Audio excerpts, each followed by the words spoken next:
Hi all, good evening and welcome back. അപ്പോൾ ഇന്നലെ നമ്മള്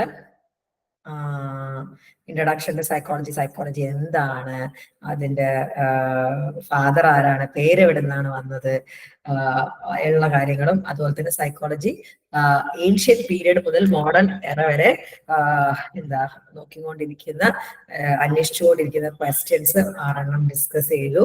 ഇനി നമ്മൾ പറയാൻ പോകുന്നത് ഏർലി സൈക്കോളജിസ്റ്റുകളെ കുറിച്ചാണ് കേട്ടോ. ഇന്നത്തെ വീഡിയോ ഞാൻ യൂട്യൂബിൽ അപ്ലോഡ് ചെയ്യുന്നതാണ്, ആപ്പിലും അപ്ലോഡ് ചെയ്യുന്നതാണ് കേട്ടോ. അപ്പോ നോക്കിക്കേ, ഏർലി സൈക്കോളജിസ്റ്റുകൾ ആരൊക്കെയാണ് എന്ന്. ഏർലി സൈക്കോളജിസ്റ്റ് ഏറ്റവും പുരാതനമായിട്ടുള്ള സൈക്കോളജിസ്റ്റുകളായിട്ട് അറിയപ്പെടുന്നത് നമ്മുടെ പ്ലാറ്റോയെയും അരിസ്റ്റോട്ടിലിനെയുമാണ്.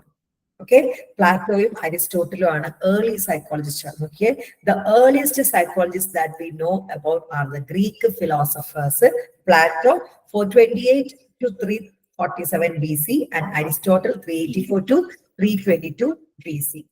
പേരാണ് എന്താണ് ഏർലിയസ്റ്റ് സൈക്കോളജിസ്റ്റുകളായിട്ട് അറിയപ്പെടുന്നത്. അതായത് ഞാൻ ഇന്നലെ പറഞ്ഞതില്ലേ, ഇന്നേറ്റ് ആണ് എല്ലാം, ആ കോൺസെപ്റ്റ് പ്ലാറ്റോയുടെ ആണ്. അല്ല എൻവയോൺമെന്റിൽ നിന്നാണ് എല്ലാം കിട്ടുന്നതെന്ന് പറഞ്ഞത് നർച്ചർ അരിസ്റ്റോട്ടലിന്റെ കോൺസെപ്റ്റ് ആണ്. These philosophers asked many of the same questions that today's psychologist ask. കണ്ടോ, ഈ പ്ലാറ്റോ ആയിക്കോട്ടെ അരിസ്റ്റോട്ടിൽ ആയിക്കോട്ടെ, ഒരുപാട് ക്വസ്റ്റ്യൻസ് ഇന്നത്തെ സൈക്കോളജിസ്റ്റുകൾ ചോദിക്കുന്ന അതേ ക്വസ്റ്റ്യൻസ് അന്തകാലത്ത്, അതായത് 428 BC-യിലും 384 BC-യിലൊക്കെ ചോദിച്ചുകൊണ്ടിരുന്നു. For instance, they question the distinction between nature and nurture and the existence of free will. അന്ന് മുതൽ നേച്ചറും നർച്ചറും ഫ്രീ വിൽ ഒക്കെ സംസാരിക്കുന്നുണ്ട്. നോക്കിക്കേ, Plato argued on the nature side, believing that certain kinds of knowledge are innate and inborn. Plato argue ചെയ്തെല്ലാം എന്താണ്, innate ആണ്, inborn ആണ് എന്നുള്ളത്, അത് nature concept. Aristotle was more on the nurture side, believing that each child is born as an empty slate. ഓരോ കുട്ടിയും ഒരു empty slate ആണ് ആയിട്ടാണ് ജനിച്ചു വീഴുന്നത്. എന്താണ്, ടാബുലാ റാസ, അല്ലെങ്കിൽ ലാറ്റിനിൽ അതിന് ടാബുലാ റാസ. ഓരോ കുട്ടിയും ഒന്നും എഴുതപ്പെടാത്തൊരു empty slate ആയിട്ട് ജനിച്ചു വീഴാണ്. And that the knowledge is primarily acquired through learning and experience. എക്സ്പീരിയൻസിലൂടെയും ലേണിംഗിലൂടെയാണ് നോളജ്. അതായത് പ്ലാറ്റോ പറഞ്ഞ നോളജ് ഇപ്പോഴേ കുട്ടിക്കുണ്ട്, ഇന്നേറ്റ് ആണ്. അരിസ്റ്റോട്ടിൽ പറയുന്നത് എന്താ, ജനിക്കുമ്പോ ഒന്നുമില്ല, ആ കുട്ടി എല്ലാം ലേൺ ചെയ്യാണ് എക്സ്പീരിയൻസിലൂടെ എന്ന്. അപ്പൊ ഇതാണ് ഏർലി സൈക്കോളജിസ്റ്റുകൾ. രണ്ടുപേരാണ്, പ്ലാറ്റോ, അരിസ്റ്റോട്ടിൽ. പ്ലാറ്റോന്റെ കോൺസെപ്റ്റ് ആണ് നേച്ചർ, അരിസ്റ്റോട്ടിന്റെ കോൺസെപ്റ്റ് ആണ് നർച്ചർ. ഇന്ന് നമ്മുടെ സൈക്കോളജിസ്റ്റുകൾ ചോദിച്ചുകൊണ്ടിരിക്കുന്ന പല ചോദ്യവും അന്തകാലത്ത് ഇവർ രണ്ടുപേരും ചോദിച്ചിട്ടുണ്ട്. European philosophers continue to ask their fundamental questions during Renaissance period. അപ്പൊ നമ്മൾ 3 കാലഘട്ടമായിട്ടാട്ടോ ഹിസ്റ്ററി തരംതിരിക്കുന്നത്. ഒന്ന് ഏൻഷ്യൻ പീരീഡ്, ആ കാലഘട്ടത്തിലെ രണ്ടുപേരാണ് പ്ലാറ്റോയും അരിസ്റ്റോട്ടിലും. പിന്നെ റിനൈസൻസ് കാലഘട്ടം, പിന്നെ മോഡേൺ എറ. അപ്പൊ റിനൈസൻസ് കാലഘട്ടത്തിലും ഇതേ ക്വസ്റ്റ്യൻസ് തന്നെ യൂറോപ്യൻ ഫിലോസഫേഴ്സ്, നമ്മുടെ പ്ലാറ്റോയും അരിസ്റ്റോട്ടിലും ഗ്രീക്ക് ഫിലോസഫേഴ്സ് ആണെങ്കിൽ നവോത്ഥാന കാലഘട്ടം അല്ലെങ്കിൽ റിനൈസൻസ് പീരീഡിൽ രണ്ടുപേരില്ല, ഒത്തിരി പേരും ഈ ക്വസ്റ്റ്യൻസ് വീണ്ടും ചോദിച്ചുകൊണ്ടിരുന്നു. അതിൽ ഏറ്റവും എടുത്ത് പറയുന്ന പേരാണ് റെനെ ഡെക്കാർട്ടെ. റെനെ ഡെസ്കാർട്ടേസ് എന്നൊക്കെ തോന്നുമെങ്കിലും റെനെ ഡെക്കാർട്ടെ എന്നാണ് പ്രൊണൗൺസിയേഷൻ കേട്ടോ. അദ്ദേഹം ഒരു ഫ്രഞ്ച് ഫിലോസഫർ ആയിരുന്നു. Also consider the issue of free will. അദ്ദേഹം ഫ്രീ വില്ലിനെ പറ്റി സംസാരിച്ചിരുന്നു. Arguing in its favour and believe that the mind control the body through penal gland in the brain. ഇവിടെ അദ്ദേഹം വലിയൊരു കണ്ടുപിടുത്താട്ടോ അദ്ദേഹം അന്തകാലത്ത് നടത്തിയിട്ടുള്ളത്. മൈൻഡ് എന്താണ്, കൺട്രോൾ ചെയ്യുന്നുണ്ട് ബോഡിനെ, അതായത് ശരീരത്തെ കൺട്രോൾ ചെയ്യുന്നുണ്ട് പീനൽ ഗ്ലാൻഡ് വഴി എന്ന് പറഞ്ഞ ഒരു ഫിലോസഫർ ആയിരുന്നു. ആര്, നമ്മുടെ ബ്രെയിനിലുള്ള പീനൽ ഗ്ലാൻഡ് വഴി മൈൻഡ് ബോഡീനെ കൺട്രോൾ ചെയ്യുന്നുണ്ട് എന്ന് അന്തകാലത്ത് റിനൈസൻസ് കാലഘട്ടത്തിൽ പറഞ്ഞ യൂറോപ്യൻ ഫിലോസഫർ ആണ് ആര്, Rene Descartes. An idea that made some sense at the time later proved incorrect. ആ സമയത്ത് ഇതിനൊരു കണ്ടോ, ഈ പീനൽ ഗ്ലാൻഡ് വഴി മൈൻഡ് ബോഡിനെ കൺട്രോൾ ചെയ്യുന്നുണ്ടെന്ന് അന്നൊരു സെൻസ് ഉണ്ടായിരുന്നു, പക്ഷെ പിന്നീട് അത് ഇൻകറക്റ്റ് ആണെന്ന് കണ്ടെത്തുകയുണ്ടായി. Descartes also believed in existence of innate natural abilities. Innate natural abilities എന്ന് പറഞ്ഞാൽ എന്താണ്, നേച്ചറലിസത്തിൽ വിശ്വസിച്ച ആളായിരുന്നു ഡെക്കാർട്ടെ. പ്ലാറ്റോനെ പോലെ nature. A scientist as well as a philosopher, Descartes dissected animals and was among the first to understand that the nerves controlled muscle. ഒരു സയന്റിസ്റ്റും ഫിലോസഫറുമായിരുന്ന Descartes dissect ചെയ്ത് കീറി മുറിച്ച് ശരീരങ്ങൾ കീറി മുറിച്ച് ആനിമൽസിന്റെ ശരീരങ്ങൾ കീറി മുറിച്ച് പഠിക്കാറുണ്ടായിരുന്നു.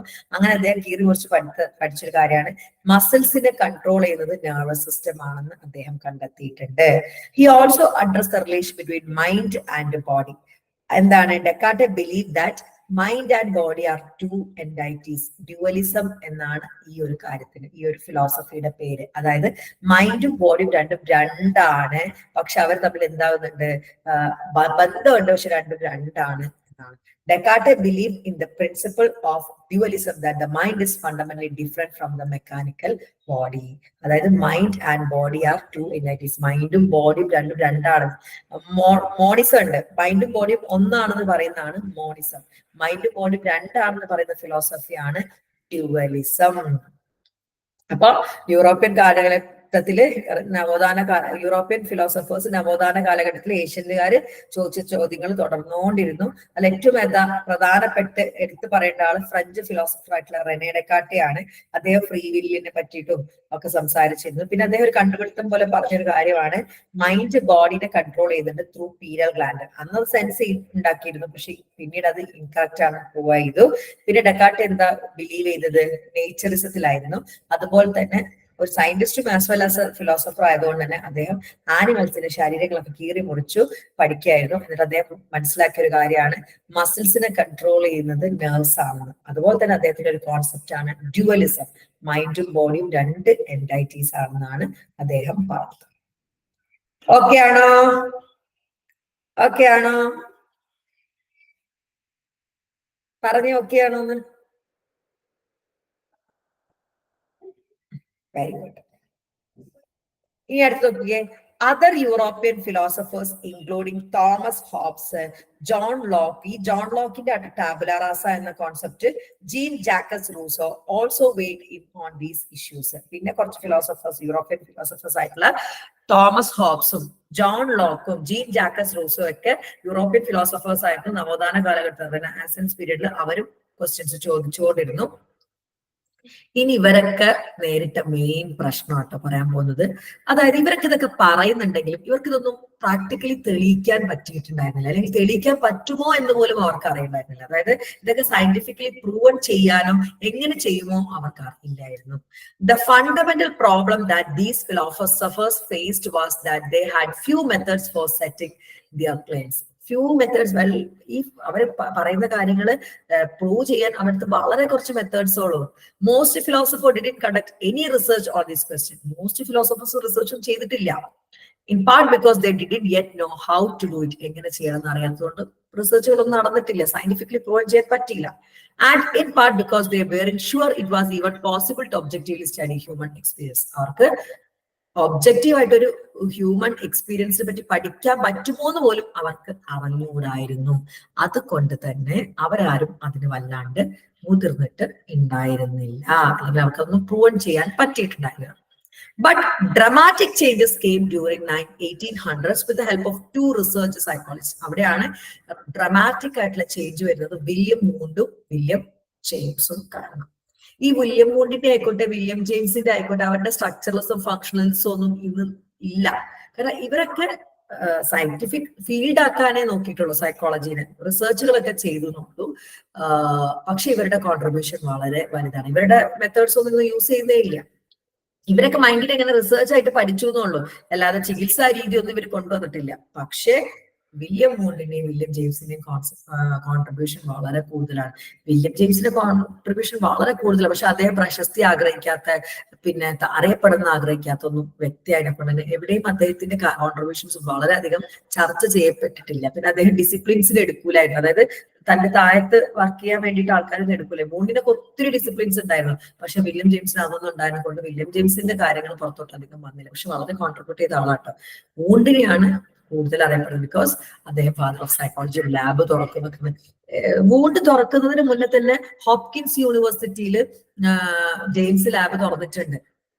പക്ഷെ അത് എന്താ പറയാ, അദ്ദേഹത്തിന് അങ്ങനെ ഞാൻ പറയില്ല, പ്രശസ്തി ആഗ്രഹിക്കാത്തതിനെ കൊണ്ട് അതൊരു ആധികാരികമായിട്ട് ചെയ്യാൻ അദ്ദേഹത്തിനെ കൊണ്ട് പറ്റിയിട്ടില്ല. അപ്പൊ നവോത്ഥാന കാലഘട്ടത്തിൽ എടുത്തു പറയുന്ന ഒരു പേര് റെനെ ഡെക്കാർട്ടിയാണ്. അത് കൂടാതെ കുറച്ച് പേരുകൾ യൂറോപ്യൻ ഫിലോസഫേഴ്സ് ആയിട്ടുള്ള Thomas Hobbes, John Locke, Jean Jacques Rousseau, ഇവരൊക്കെ നേരിട്ട പ്രധാന പ്രശ്നം എന്തായിരുന്നു? ഇവർക്ക് ഇതൊന്നും തെളിയിക്കാൻ വേണ്ട കാര്യങ്ങളൊന്നും ഉണ്ടായിരുന്നില്ല. അതായിരുന്നു ഇവർ നേരിട്ട മെയിൻ പ്രശ്നം. ഒറ്റ സെക്കൻഡ് അഭിന, എനിക്ക് ആ പേഷ്യൻസിന്റെ ലിസ്റ്റ് ഒന്ന് തരണേ, എഴുതി വെച്ച ലിസ്റ്റ് കേട്ടോ. പേഷ്യൻസിന്റെ എഴുതി വെച്ച ലിസ്റ്റ് ഇല്ലേ? അപ്പൊ ഇത്രയും കാര്യങ്ങൾ ഓക്കെയാണോ? ഇത്രയും കാര്യങ്ങള് വെരി ഗുഡ്.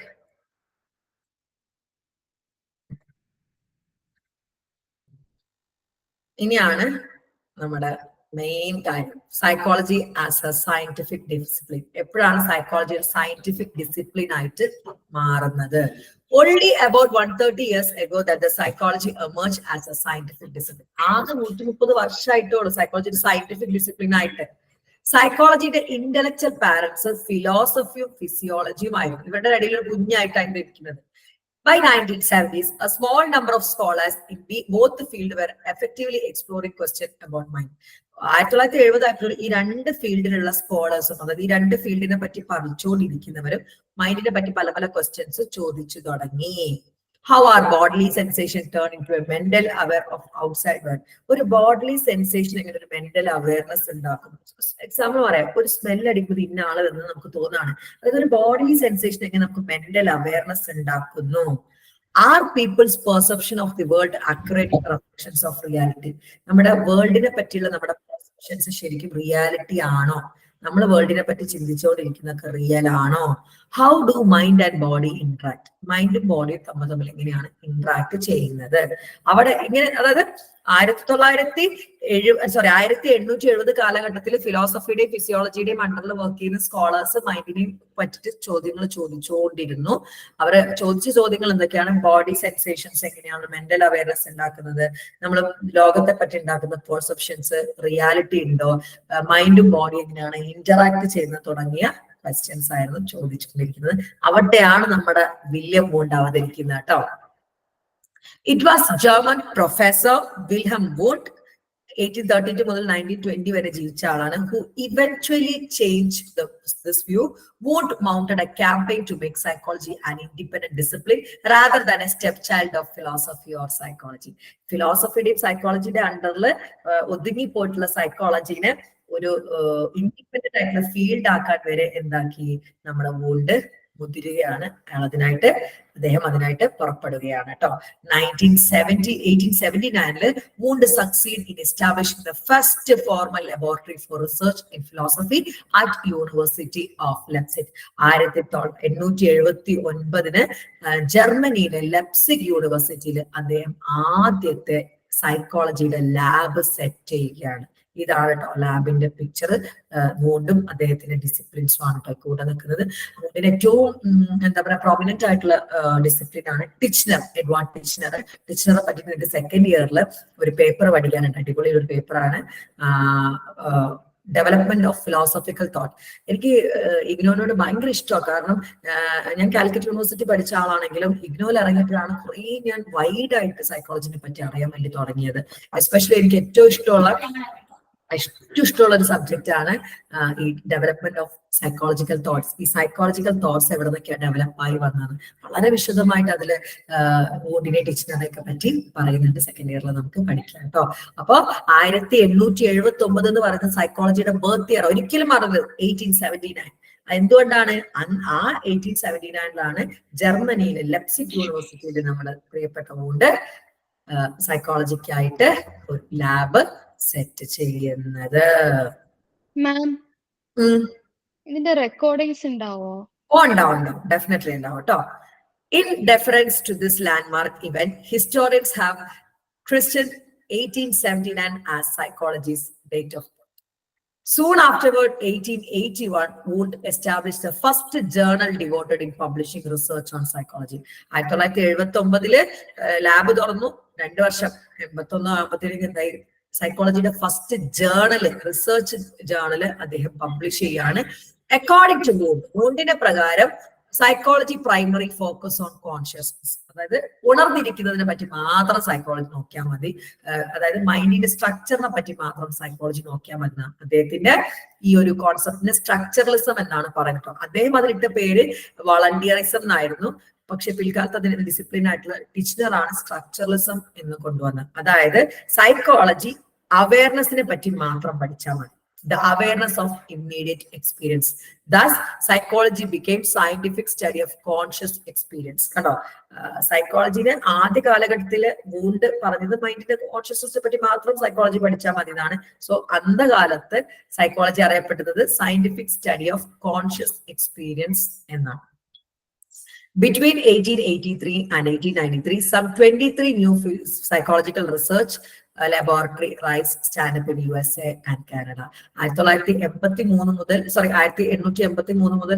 മുതൽ 10 വർഷ കാലഘട്ടം കൊണ്ട് 23ഓളം ലബോറട്ടറി USA-ലും കാനഡയിലും അവതരിച്ചു. ജി സ്റ്റാൻലി ഹോൾ ആട്ടോ. കാരണം സൈക്കോളജി പല ഭാഗത്തുനിന്ന് എമേർജ് ചെയ്തത്. എന്നിട്ട് അമേരിക്കക്കാരെന്താക്കുന്നത് അവിടെ നിന്നൊക്കെ കൊണ്ട് അതൊക്കെ അവിടെ പോകും. ജി സ്റ്റാൻലി ഹോൾ ചെയ്തെന്നാണ് മൂന്നിന്റെ അണ്ടറിൽ പോയിട്ട് പഠിച്ചതാ. എന്നിട്ട് സൈക്കോളജി നേരെ കൊണ്ടുവന്നിട്ട് അമേരിക്കയിൽ പലതും അങ്ങനെ തന്നെയാ. പല ലോകത്തിന്റെ പല ഭാഗത്തും ഫ്രോയിഡ് ഒന്നും അമേരിക്കക്കാരനൊന്നല്ല, പക്ഷെ ഇതൊക്കെ ഇവരെന്താക്കും അമേരിക്കയിൽ കൊണ്ടുവരും, അമേരിക്കയിൽ നിന്ന് ഡെവലപ്പ് ആവാണ്. അതാണ് ജി സ്റ്റാൻലി ഹോൾ ചെയ്തത്. ഹു സ്റ്റഡീഡ് ബ്രീഫ്ലി വിത്ത് വുഡിന്റെ കൂടെ കുറച്ച് കാലം നിന്ന് പഠിച്ചു. Was an important contributor to the rapid growth of psychology in America. എന്നിട്ട് ആ പഠിച്ച കാര്യങ്ങൾ അമേരിക്ക കൊണ്ടുവന്ന് അമേരിക്കയിൽ റാപ്പിഡ് ഗ്രോത്ത് ആയി മാറി. അദ്ദേഹമാണ് he establish Americans first research laboratory in psychology at John Hopkins university in 1883. കാണോ, മുന്നേ കൂടെ നിന്ന് പഠിച്ചു. നേരെ വന്നിട്ട് ജോൺ ഹോപ്കിൻസ് യൂണിവേഴ്സിറ്റിയിൽ 1883 ലബോറട്ടറി തുടക്കാണ്. അമേരിക്കൻ സൈക്കോളജിയുടെ ഫാദർ ആയിട്ട് അറിയപ്പെടുന്നത് ജി സ്റ്റാൻലി ഹോൾ ആണ് കേട്ടോ. 1887 he launch Americas first psychology journal. കണ്ടോ, 87 അമേരിക്കയുടെ ഫസ്റ്റ് സൈക്കോളജി ജേർണൽ ഇറങ്ങി. Furthermore, in 1892 he was the driving force behind establishment of American Psychological Association (APA). അതുപോലെ തന്നെ 1892 ആകുമ്പോഴത്തേക്കും അമേരിക്കൻ സൈക്കോളജിക്കൽ അസോസിയേഷൻ രൂപപ്പെടുകയാണ്. അതിന്റെ ആദ്യത്തെ പ്രസിഡന്റും അത് തുടങ്ങാൻ കാരണക്കാരനുമായത് നമ്മുടെ ജി സ്റ്റാൻലി ഹാള് ആണ്. G. Stanley Hall was elected as the president of APA. American Psychological Association ആണ് സൈക്കോളജിയുടെ ഏറ്റവും വലിയ അസോസിയേഷൻ, വേൾഡ് വൈഡിലെ ഏറ്റവും വലുത്, ഇന്നും നിലനിൽക്കുന്ന ഒരു അസോസിയേഷൻ ആണ് കേട്ടോ APA, American Psychological Association. Today, APA is the world's largest organization devoted to advancement of psychology with over 150,000 members and affiliates. അപ്പോ മോഡേൺ സൈക്കോളജിയുടെ ജനനമാണ് പറഞ്ഞത്. 130 വർഷമായിട്ടുള്ള സൈക്കോളജി ഒരു സയന്റിഫിക് ഡിസിപ്ലിൻ ആയിട്ട് എമേർജ് ആയിട്ട്, അതിന് മുന്നേ വരെ ഫിലോസഫിയുടെയും ഫിസിയോളജിയുടെയും മണ്ടുള്ള ഒരു കുട്ടിയായിട്ട് ഇരിക്കുമായിരുന്നു. 1870 ആകുമ്പോഴത്തേനും ഈ രണ്ട് വിഭാഗത്തിലേക്കും ഫിലോസഫിയിലെയും ഫിസിയോളജിയിലെയും ആളുകള് മൈൻഡിനെ പറ്റി ആക്റ്റീവ്ലി എക്സ്പ്ലോർ ചെയ്യാൻ തുടങ്ങി. എന്തുകൊണ്ട് ബോഡി സെൻസേഷൻ, മെന്റൽ അവയർനെസ് ആവുന്നു, വേൾഡിനെ പറ്റിയുള്ള പെർസെപ്ഷൻസ് റിയൽ ആണോ, മൈൻഡ് ബോഡി എങ്ങനെ ഇന്ററാക്ട് ചെയ്യുന്നതൊക്കെ. അവിടെയാണ് വില്യം വൂണ്ട് ഇതിനെ മുഖച്ഛായ തന്നെ മാറ്റുന്ന. അദ്ദേഹം ഒരു ക്യാമ്പയിൻ തന്നെ കൊണ്ടുവരാണ് സൈക്കോളജിനെ ഒരു ഇൻഡിപെൻഡന്റ് ഫീൽഡ് ആക്കാൻ. 1879 വൂണ്ട് ജർമ്മനിയിലെ ലപ്സിക് യൂണിവേഴ്സിറ്റിയിൽ ഒരു ലാബ് തുറക്കുകയാണ് സൈക്കോളജിക്കായിട്ട്. 1879 ചരിത്രത്തില് സൈക്കോളജിയുടെ ബർത്ത് ഡേറ്റ് ആയിട്ടാണ് അറിയപ്പെടുന്നത്. Soon afterward 1881 Wundt first journal establish ചെയ്യാണ്. അദ്ദേഹത്തിന്റെ പ്രകാരം psychology means study of consciousness, scientific study of consciousness ആണ്. 1883 to 1893 ആകുമ്പോഴത്തേക്കും 23ഓളം psychological laboratory all over USA and Canada വന്നു. അതിൽ പ്രധാനപ്പെട്ട ഒരാളാണ് ജി സ്റ്റാൻലി ഹോള്. അദ്ദേഹം വൂഡിന്റെ കീഴിൽ നിന്ന് സൈക്കോളജി പഠിച്ചിട്ട് എന്ത് ചെയ്തു, സൈക്കോളജി അമേരിക്കയിൽ വളർത്തിയ ഒരാളാണ്. അദ്ദേഹം അമേരിക്കയിൽ ആദ്യത്തെ ലാബ് ഓപ്പൺ ചെയ്ത അദ്ദേഹമാണ് കേട്ടോ. ജോൺ ഹോപ്കിൻ യൂണിവേഴ്സിറ്റിയിൽ 1883. 1887 അദ്ദേഹം അമേരിക്കയുടെ ഫസ്റ്റ് സൈക്കോളജിക്കൽ ജേർണൽ പബ്ലിഷ് ചെയ്തു. ഫർദർമോർ 1892 APA തുടക്കമിടാൻ ഒരു കാരണമായത് ജി സ്റ്റാൻലി ഹോൾ ആണ്. ഈ first president of APA Stanley Hall ആയിരുന്നു. APA ഇന്ന് നോക്കുകയാണെങ്കിൽ വേൾഡ് ലാർജസ്റ്റ് സൈക്കോളജിക്കൽ ഓർഗനൈസേഷൻ ആണ്. 150,000 മെമ്പേഴ്സും അഫിലിയേറ്റ്സും അതില് ഉണ്ട്. ഓക്കെ ആണോ? ഓക്കെ ആണോ? Yes ma'am. ഇതാണ് നമ്മുടെ സൈക്കോളജിയുടെ വർഷങ്ങൾ, 1000ഓളം വർഷങ്ങൾ നീണ്ട ഹിസ്റ്ററിയില് നമ്മൾ ചുരുക്കിയിട്ടുള്ളത്. ഈ 2 ക്ലാസ് കണ്ടവർക്ക് സൈക്കോളജിയെ പറ്റി ഏകദേശം ധാരണയൊക്കെ കിട്ടിയോ? എവിടെ നിന്ന് വന്നു, എങ്ങനെ വന്നു എന്നൊക്കെ? Yes, ma'am. ഇതാണ് ആദ്യ പടി കേട്ടോ. അപ്പോ ഇന്ന് ഇത്രയും മതി. നാളെ തൊട്ട് നമ്മള് സിലബസിലേക്ക്, ഇത് 101 ഇൻട്രൊഡക്ഷൻ ക്ലാസ് ആയിട്ട് തുടങ്ങിയ ക്ലാസ് ആണ്. അപ്പൊ ഇന്ന് ഇത്രയും മതി. നാളെ നമ്മള് 101 സിലബസ് വൈസ് ക്ലാസ്. ഇത് പറയാതെ നമുക്ക് സൈക്കോളജി മുന്നോട്ട് കൊണ്ടുപോകാൻ പറ്റില്ല. കാരണം ഫാദർ ആരാണ്, ഇവിടുന്ന് സൈക്കോളജി വന്നു. സെക്കൻഡ് ഇയറിലെ BPCC 106 ഡെവലപ്മെന്റ് ഓഫ് സൈക്കോളജിക്കൽ തോട്ടിലൂടെ നമുക്ക് എങ്ങനെ കൂടുതൽ ഡെവലപ്പ് ആയെന്ന് പഠിക്കാം. അപ്പൊ hope the class was productive and informative. അടുത്ത സെഷനുമായി നമ്മൾ വീണ്ടും കാണും. അതുവരെ it's me Abdul Hafeez signing off. Bye, take care.